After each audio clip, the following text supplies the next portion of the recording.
and welcome everyone to a new episode of Money Means Business. Before we start, let me first say congratulations and let me say Happy New Year to all. We wish that 2023 is going to be filled with joy, peace, prosperity, welfare, everything we do aspire for. Inshallah, it's going to be fulfilled and implemented on the ground and to see all our dreams come true. Well, this episode is going to be focusing on some points, some negative and positive points which took place in 2022, how we dealt with the negative and how we achieved the positive and how we can strengthen them. Right after this, we are going to be back with more, so stay tuned.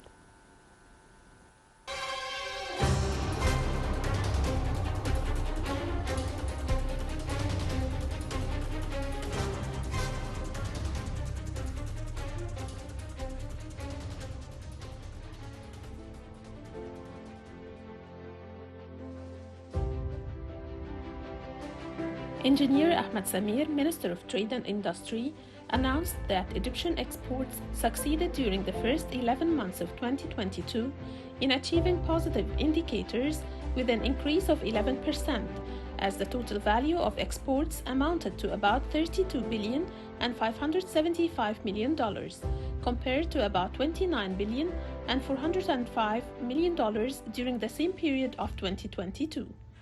In 2021, with a difference of $3 billion and $170 million. In light of the data issued by the Central Agency for Public Mobilization and Statistics, it is expected that the total Egyptian exports by the end of 2022 will reach about $35 billion. This data also indicated that these indicators reflect the ability of the Egyptian export sectors to deal with the current global economic challenges resulting from the negative repercussions of the Russian-Ukrainian crisis and the coronavirus pandemic. This reflects the state's success in implementing export reimbursement programs that contributed to maintaining the competitiveness of Egyptian products in various foreign markets, as 16.7 billion Egyptian pounds was spent on exporting companies during 2022. The Minister of Industry stated that the government aims to raise export rates to various regional and global markets and to achieve maximum benefit from the network of preferential free trade agreements signed with a large number of countries and major economic blocs in the world, within the framework of the current trends of the Egyptian state to increase Egyptian exports to $100 billion annually. The government also emphasized enhancing the benefit from the African Continental Free Trade Agreement in increasing Egyptian exports to the markets of African countries and bringing them to $15 billion in the coming years by adopting selected packages of markets and products that enjoy acceptance and competitive advantages in these markets. In the same context, Egypt is keen to activate the African Continental Free Trade Agreement, under which work began as of the beginning of 2021. As Egypt is making great efforts to achieve African integration, promote trade between the countries of the African continent, and integrate it into the global trade system through the entry into force of this agreement under Egypt's presidency of the African Union during the year 2019. During the month of December, Egypt presided over the meetings of the 43 Ministerial Council of the Common Market for Eastern and Southern Africa, COMESA, in Zambia, which came as an affirmation of the Egyptian state's keenness to achieve regional economic integration among the countries of the African continent. Where Egypt believes in the importance of regional and continental economic integration as the best way to achieve growth and prosperity for the countries and peoples of the Assembly countries.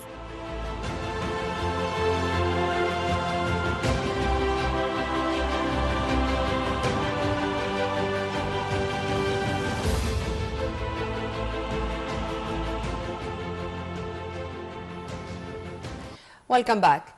Before starting our episode, let me first welcome my dear guest, Professor Dr. Said Kholy, former Dean of the Faculty of Commerce at Shamsi University. Thank you very much for being with us, sir. You're very welcome. Happy New Year. Happy New Year to you and all our audience. Well, sir, let's start immediately In fact, we do have a lot to speak about regarding our economy, regarding the achievements, the ups and downs, and the global crises, which are really considered as a nightmare for the whole world. It's not for Egypt. But before going into the details, in general, how do you see the way Egypt has dealt with such crises or problems regarding transparency, regarding saying to the people what are we going through, regarding asking the people to cooperate fully with the state, because we cannot achieve anything except with this full cooperation and hard work, regarding the way even the international economic agencies are looking at the Egyptian economy and describing it in many occasions as resilient, because this word is very indicative, if I may say so. Absolutely. First of all, let's agree about whatever is going on. It's not an Egyptian things. It's worldwide things. You know, this crisis really we face two, and we are in the third year with COVID-19, and last year, or this year, started the war between Russia and Ukraine. 24th of February 2022, Yeah, meaning 10 months till the moment. Yes, and it will continue for next year, of course, because they didn't really made an agreement between Russia and Ukraine up till this point of time, and the supply, the weapon supply from Europe and from the States to Ukraine, it will extend the war into 2023. Of course, this affected the supply chain, which it's really affected not only Egypt, it affected the whole world. And due to this kind of crisis, COVID-19 and Russian-Ukrainian war, the inflation rate, it went so up to the sky in Europe and in the States and all the rest of the world. And of course, Egypt will share the same kind of things as inflation. We can see it now. But remember, the international institution, the World Bank and the International Monetary Fund and Fitch and models state that Egypt is still in the growth rate is in the positive side. That is a good news, which really indicate the government and the leadership of our government really went in a parallel way. We didn't shut down our business during this year, 2022. We continued with the infrastructure. We continued in the development we have, and it is really, we have inflation, but we can afford it up to this point of time. Other country, they can afford it and they don't have the supply. And that is a huge difference between them and us.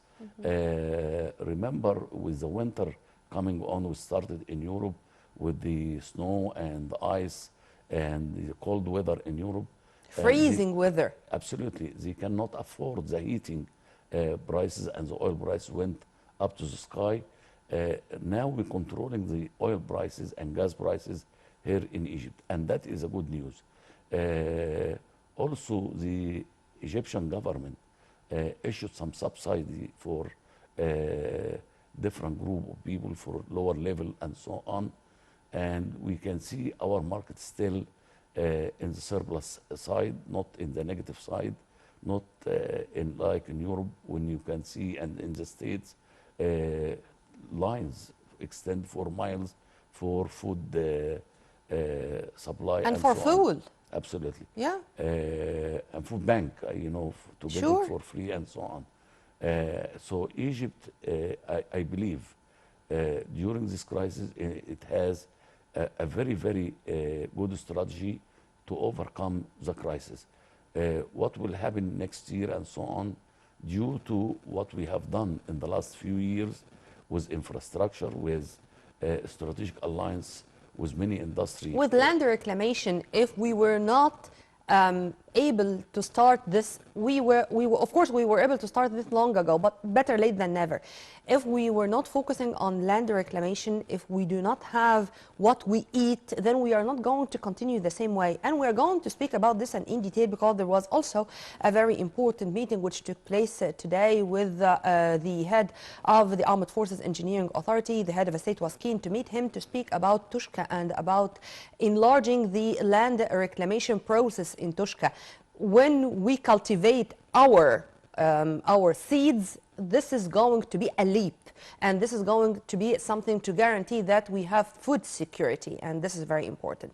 Sir, how do you see the economic culture, if we can say so, of the layman in the street? I think before you would find people, oh, why we should care about the interest rate hikes in the States, how this could influence us. Now the case is different. You would find a very simple man who is not an economic expert, but he or she, of course, knew well how this interest rate hike in America is going to influence us here in Egypt. If you agree with me on that. Absolutely, I agree with you, because it is the world economy which affected us in a positive way and in the negative way at the same time. Of course, when the central bank, the federal central bank in the state increase the interest rate, of course, when you increase the interest rate, that is a solution for limiting the level of inflation. Yes. And of course, our central bank here in Egypt follows the same steps, where they increase the interest rate in order to keep the inflation lower and lower. But we have inflation, but we have to really focus on, as you mentioned, in two major things. Number one, industrial sector, and number two, agriculture sector. Amen to as you that. can see, we are extending the land development in Toshka and many other Tushka, New Delta, West Sahara, you name it, yes. in order to save our food supply and according to the government, they have a food supply. It will be sufficient for the next 8 months. That is the good news, which it really is not happening in many other countries, whether European country or the state country. So we are going in several directions. And remember the cycle of agriculture and for industry, when you do that, when you make this development, you are not going to get the return in a week or a month or so. It takes the cycle time, it takes from 3 to 5 years for industry and agriculture. And that is what we are going to see in the future. A lot of development in Egypt, a lot of improvement in terms of industrial sector and agriculture sector.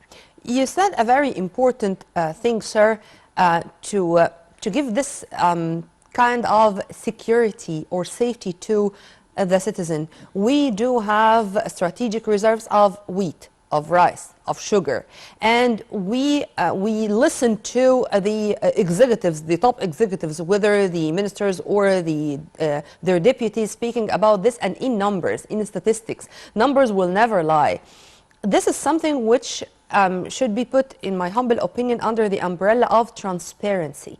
How do you see the way the cabinet or the government is introducing the problem, the solution, how we can manage in a very transparent manner to the people? Remember, this leadership, it is the most transparent, where everything they really publish in reports, whether the government, whether the states, whether the head of the states, he have an open dialogue with the public, and that is transparent. Also, let's go back again to the world problem. It really affects our supply chain here in Egypt, because we don't have all the component for industrial sector and agriculture sector. We still export a lot of material from outside. When we have a problem with the supply chain, it really affects our industry and our agriculture. Yeah. But remember, with the expansion in terms of land and in terms of building a strategic alliance with Russian firm and the Chinese firm and European firm, which started already. And our But Arab allies, of course, the absolutely. UAE, Saudi Arabia, Jordan, of course, there are all the time deals and accords signs for the best interest of all. It's all time a win-win situation. Sir, when you were talking about industry and about what's going on in the whole world today, for example, and this is only an example, the president had a very important meeting with the CEO of the Arab International Company of Optics, or Optronics to be accurate. And as usual, the very first statement released by the presidency is that the head of a state gave his instructions to localize this kind of industry and to shed more light, or to give utmost care to the vocational training, to qualify the human cadres, to know how to run or to manage those sectors. How do you see this word or this statement, which is all the time repeated by the head of the state? Localizing industry, qualifying the human cadres. It's an equation. In order to really build sufficient supply for our product and service, we have to depend on ourselves. You have to have, remember a couple of years ago, President Sisi said we are going toward the fourth industrial revolution. Fourth industrial revolution, it means Internet of Things, it means artificial intelligence, it means 3D printing, Digital and so Egypt. on. And digitalization is very important in that track. And in order to bring this kind of technology to our industrial sector and to our agriculture sector, you have to have the human resources which it can deal with this kind of technology. So as you mentioned, vocational training is very important. And we are doing that when we have a strategic alliance with firms from abroad, from China, from Russia, and so on. They bring with them the know-how and the technology and the skills, required skills for our people. Remember, our labor force considered to be the lowest price in terms of wages, which it will attract more and more industrial sector in Egypt. So in order to Our human resources are, or our labor force is one of the most important wealths we have, treasures we have, because the Egyptian, I think, we can do miracles if we just concentrate or focus on something, we can get it. But you need to really make a structure, vocational training with this kind of new technology. Sure. That is must. And also we have to look for industry as a system. We don't have all inputs for our industrial sector, so we can do it gradually. Localization, it doesn't happen overnight, but it takes a long period of time in order to have a complete localization. Setting a strategy to achieve this goal. Absolutely, Yes. absolutely. Amen to that. Regarding also, sir, if I may say, the incentives or the many ways of support by the cabinet to the new entrepreneurs, to the SMEs, the golden license, which we already discussed before in many of our episodes. But let's say in brief, to what extent those steps were very important to take us to another world, to achieve another leap by implementing these steps on the ground. Remember, in the last 8 years, industry and attraction of foreign direct investment, it needs certain requirement. And we satisfied all the requirement in order to really attract foreign direct investment and local investment also. And with the issue with President Sisi, when he issued the golden license, it was the missing link for people to invest in Egypt, because the procedure and the regulation, it takes long time to start up your business. When it comes to small and intermediate type of business, most of the world economy in the States, in China, 80%, it doesn't go for mega industry, but for small and medium enterprise. And that's what we call it as a feeding industry. Feeding industry, it means we cannot produce car, but we can produce a component on it we can use in a car, for example. And this strategy worked in free industrial zone, for example, in Nasr City, which President Sisi visited a couple of months ago. It shows we can do it. And as you mentioned, Egyptian, when they have a will, they will have a drive, and they can do more and more in the future. You cannot clap with one hand, you need two hands. It means the government, the institution, and the public also, they have to do hand on hand in order to make a better development for the future. So President Sisi, when he really, his line of thinking is teamwork orientation. We have to participate all different people in our development in the future, and he's very successful in doing that. And to answer the needs of the people, according to their certain location, I mean, to have the city of furniture in Damietta, because Damietta is very much well known with this kind of industry, to have the leather city in Rubeki, to have the pharmaceutical city here in Cairo or in Greater Cairo, because we need such a huge place to do it here.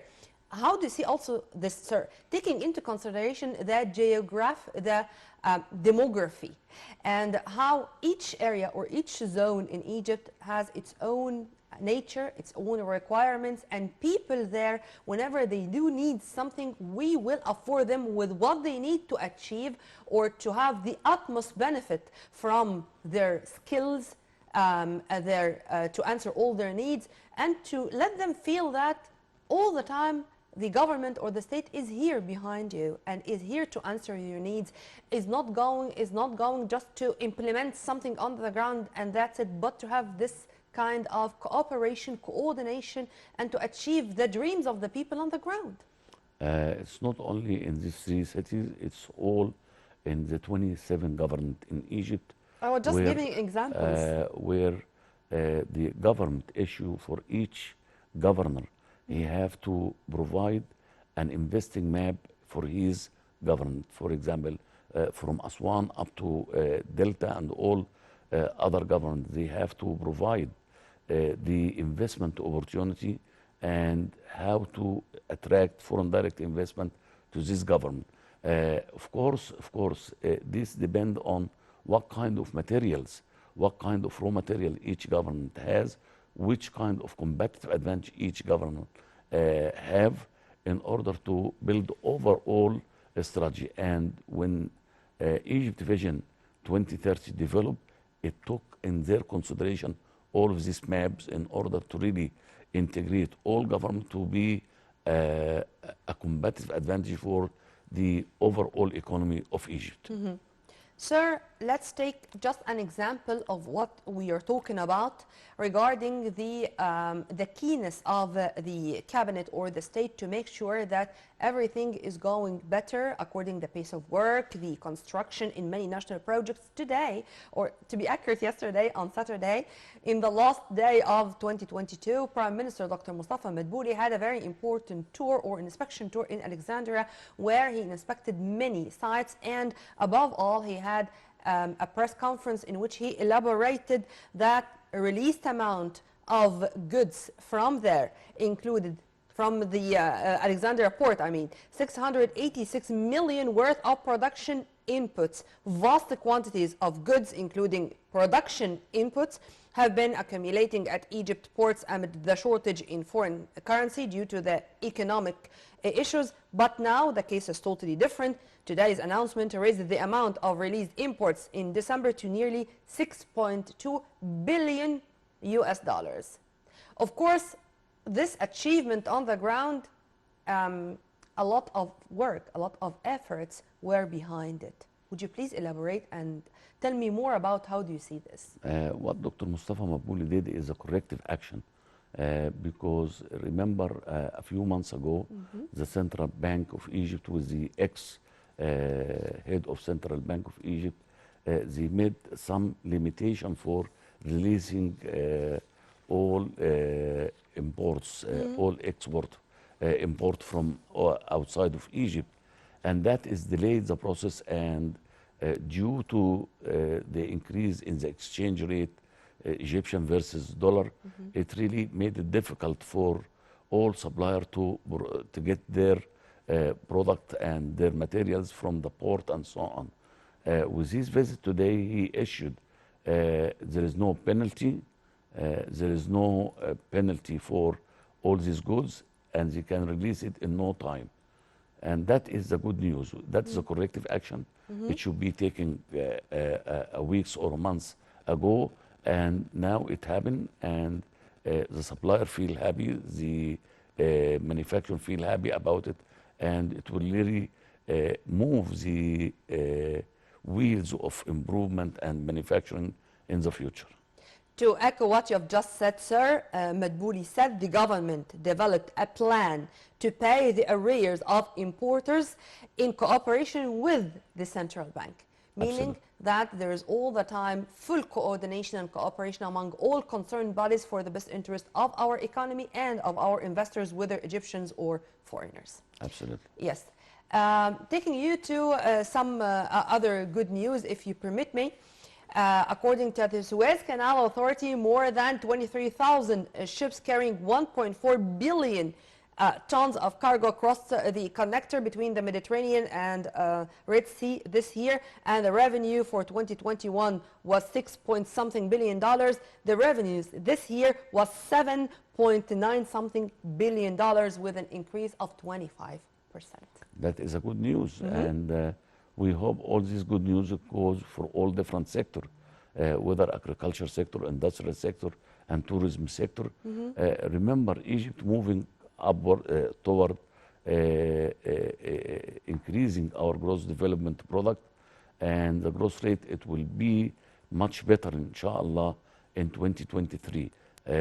Our expectation, it will go to between 6 and 7% in year 2023.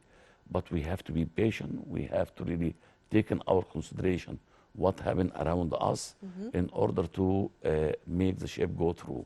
Yeah, amen to that. And to add and to comment on what we are watching now, the chairperson of the Suez Canal Authority, Vice Admiral Osama Rabia, said the record revenue increase seen annually in recent years is due to the additional expansion introduced in 2015. To all those who were doubting the importance of this expansion of the Suez Canal or the new Suez Canal, I think that this is a practical answer. Absolutely. Logistics is very important worldwide.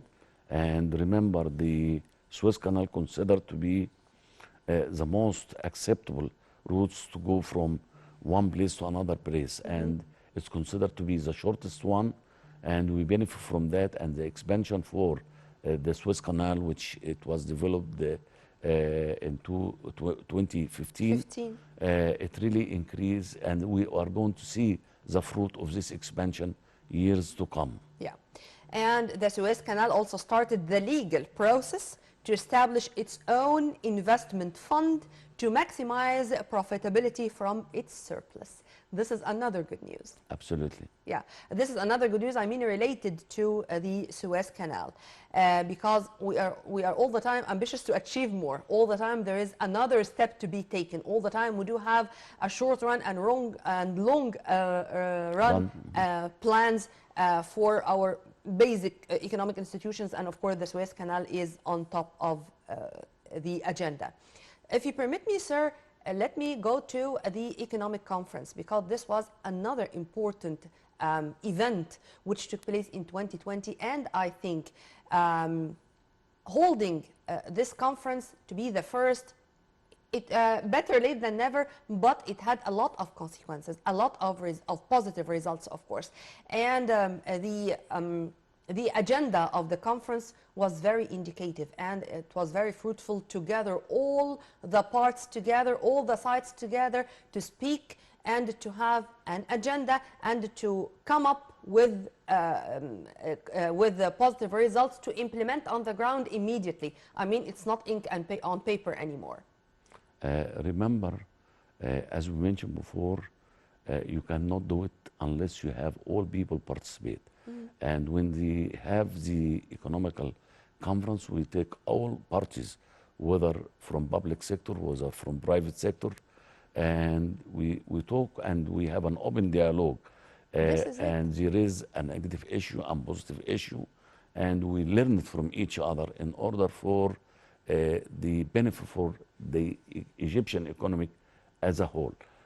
We don't really benefit one party against another party, but we sit together and we have what we call it as a brainstorming between all different parties to come with a positive news for the future.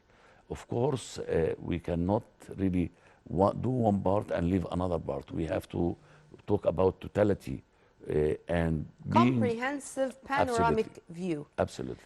But I was asking this question, sir, if you permit me, or opening this discussion, because I wanted to shed more light on new horizons or new fields for investment. I mean, for example, investment in the field of energy, investment in the field of agriculture in a way that it's supporting the, it's supported by the new infrastructure. When we have the roads, when we have the access, when we have the best use of the lands around those bridges, for example, you would find it very very open for new entrepreneurs or small companies just to go there and to start their own projects. How do you see, sir, investing in new fields or of opening new horizons for investments? Remember with the COP27, which Egyptian government hosted, one of the biggest environmental conference worldwide, and we have the whole world. It was in Sharm el-Sheikh a month ago, and that is a very positive sign for Egyptian in order to attract investing in renewable energy. And we signed agreement with the Norwegian government in order to reduce the green energy in the future. And green hydrogen. Absolutely, in order to save our environment.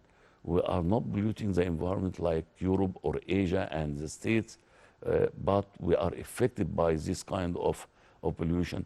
And really, Egypt working very hard in order to have, for example, all different kind of renewable energy from wind, from sun, and so on. And that is a new business, and that it needs a new technology, and that's new needs a new vocational training to go with this kind of technology. We'll go back again. The vision for our Egyptian president is to go for the state-of-the-art technology, not the traditional technology, not old-fashioned technology, but with the new technology. And the leadership of Egypt, presented by President Sisi, the sky is not the limit for him. Yeah. He always need more and more and more. He is always raising the bar. In order to reach the international and the global competitive index and global standard.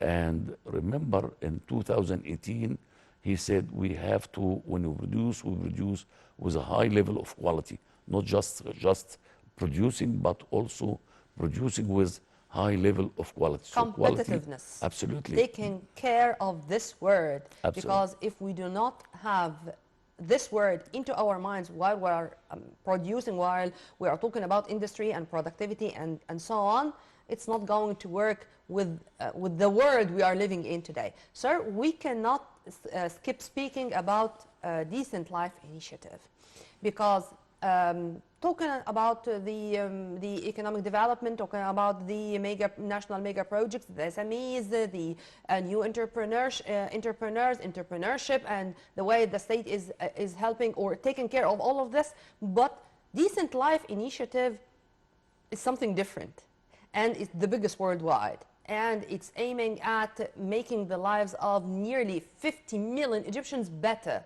How do you see, as you mentioned in your very first answer in this episode, about going into many directions and taking care that all these directions should go well all together, in parallel, hand in hand? Decent Life Initiative, how do you see it? This initiative, it is one of a kind. We are the leading country worldwide when we talk about Haya Karima, for example, as decent initiative, that it ranked as #1 worldwide now, and we got awarded from the United Nations for this kind of thing. Remember, President Sisi is not looking for social welfare. He is looking for work welfare. There is a huge difference. We used to give subsidy for poor people in order to keep up their living expenses. No, he are really focusing on workfare. Workfare, it means simply when they have this social initiative, it really build industry, build housing. They are transferring these people to a workforce in order to add value for our economical sector in terms of education, in terms of providing new jobs, in terms of entrepreneurship, in terms of startup business, and that is creating a new community instead of subsidized community to a workforce or workfare community. And that is a huge difference. Amen to that.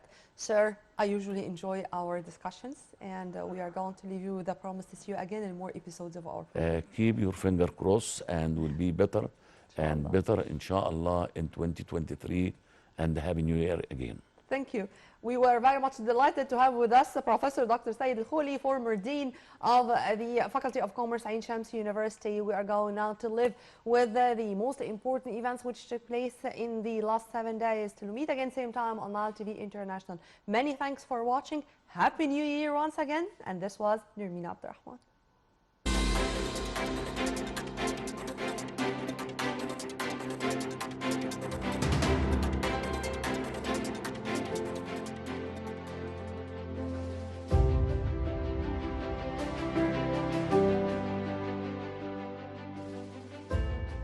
In its last meeting, the Cabinet announced the President's approval of a state ownership policy document with the aim of providing an opportunity for greater participation of the private sector in raising economic growth rates to levels that fulfill the aspirations of Egyptians by raising the investment rate to between 25% and 30%, which contributes to an increase an economic growth rate of between 7% and 9% to provide job opportunities to reduce unemployment rates.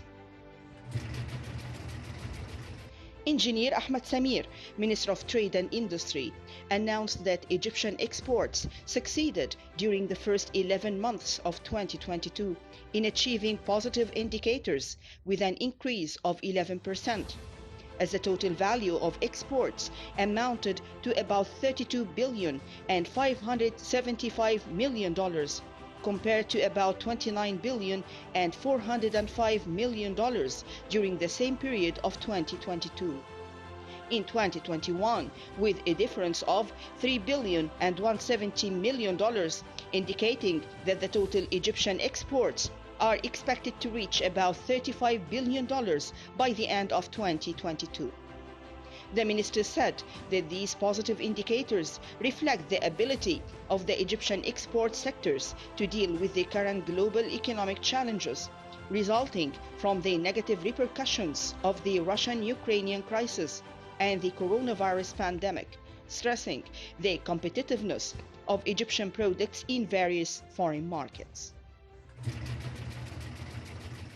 The head of the Chamber of Hotel Establishments announced in a statement that cultural tourism tops reservations for tourists coming to Egypt during the current winter season, especially in Luxor, Aswan, and Cairo, and the resorts of South Sinai and the Red Sea are witnessing a boom in reservations during the current period, and German nationality is at the fore.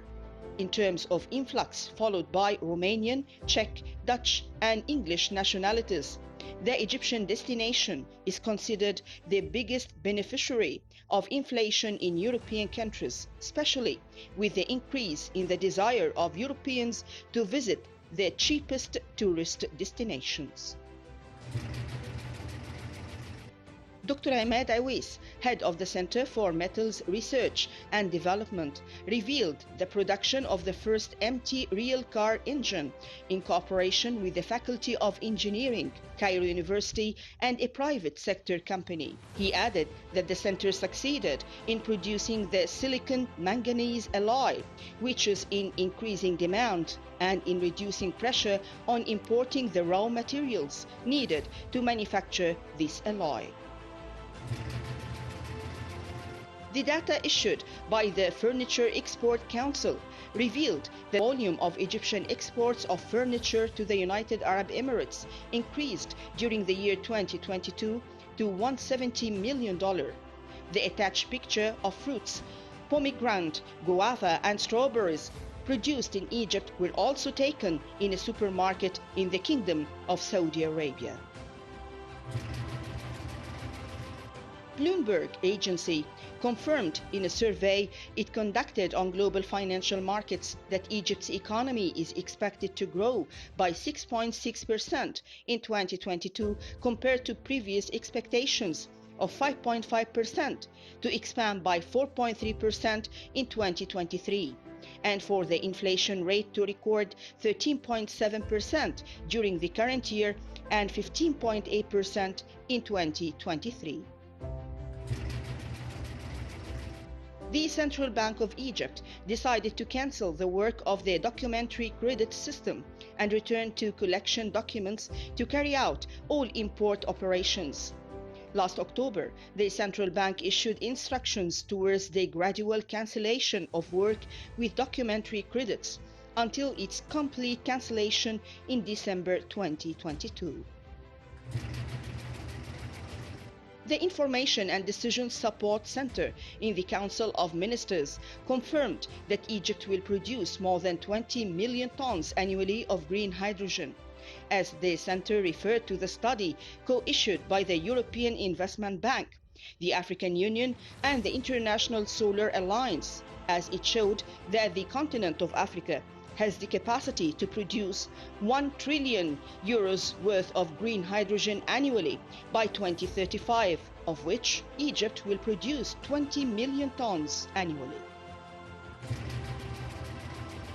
According to the latest reports issued by the Ministry of Petroleum and Mineral Resources, this year witnessed the realization of 53 new oil and gas discoveries, with 42 oil discoveries and 11 gas discoveries in the Western Desert, the Gulf of Suez, the Mediterranean Sea, and the Nile Delta. This year also witnessed the signing of 4 agreements to search for oil and gas, with a minimum investment of about $515 million, and the total non-refundable signature grants amounted to about $69 million by drilling 18 wells. One of the largest Egyptian contracting companies is currently executing a number of road projects in Cameroon at a value of $100 million. The company signed a contract for a new road project on the outskirts of the city of Yaoundé for the benefit of the Cameroonian Ministry of Public Works. The road is 81 kilometers long, and the project also includes the implementation of industrial business. Engineer Muhammad Salahuddin Mustafa, Minister of State for Military Production, Dr. Muhammad Shakir, Minister of Electricity, and Dr. Hala Saeed, Minister of Planning and Economic Development, in the presence of Mrs. Mariam Al-Kaabi, United Arab Emirates Ambassador to Egypt, attended the signing ceremony of a Memorandum of Understanding for the joint manufacture of medium voltage cables to bridge the gap in import and export abroad, as the two executing companies have distinguished technological, industrial, and technical capabilities, which qualifies them to start a successful strategic partnership in the field of joint production of electric cables and wires.